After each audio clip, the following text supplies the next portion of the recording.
Hello everyone, আজকে আমি আপনার সাথে ইয়াকনি পোলাও রেসিপি শেয়ার করছি। আর এই বৃষ্টির দিনে এইসব খেতেও খুব ভালো লাগে। তো মাংসটা ধুয়ে জল ঝরাতে রেখেছি। এখানে কাঁচা লঙ্কা, রসুন, পেঁয়াজ আর মৌরি পিষে আমি রেখে দিয়েছি।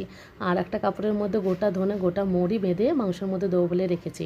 তো মাংসের মধ্যে গরম মশলা দিয়ে সব কিছু যা ছিল দিয়ে দিয়েছি। আর গুঁড়ো ধনে দেবো। আর এই জলের মধ্যে কাপড়টা দিয়ে দিলাম আমি। আর এটা 4-5টা এখন সিটি দিতে দেবো।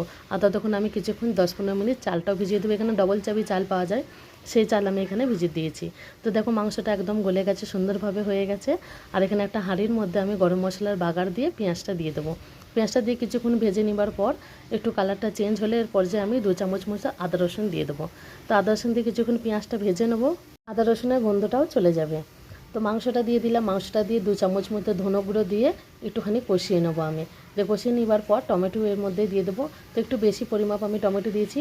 আর আমি পোলাওর মধ্যে একটু টমেটোটা একটু বেশি দিই, ভালো লাগে খেতে। টমেটোটা নরম হয়ে যাবার পর একটু টক দই দিলাম। তো টক দই অল্প মতো দিলাম, কেন টমেটো বেশি আছে। তো টক হয়ে গেলে আবার খেতে ভালো লাগে না। তো আমার মতো কি এরম পোলাও খেতে ভালোবাসো বলবে। আর যে মৌরিটা পিষে রেখে দিয়েছিলাম মিক্সিতে, সেই মৌরিটাও দিয়ে কিছুক্ষণ কষিয়ে নেবো। কষানো হয়ে গেছে। আর যে গ্লাসে মেপে আমি চাল নিয়েছিলাম, সেই গ্লাসে মেপে আমি জলও দিয়ে দিলাম। আর ওপর থেকে পুদিনা পাতা দিয়ে দিলাম। জলটা শুকিয়ে গেছে, দেখে একদম ঝরঝরে পোলাও হয়ে গেছে। কত সুন্দর এই পোলাওটা আমি এখানে উদয়পুরে এসেই শিখেছি বানানো। আর খুব সুন্দরভাবে মাংসটাও নরম হয়ে গেছে, আর টেস্টি এত সুন্দর হয়েছে, সাথে ছাঁচ আর সালাদ আছে।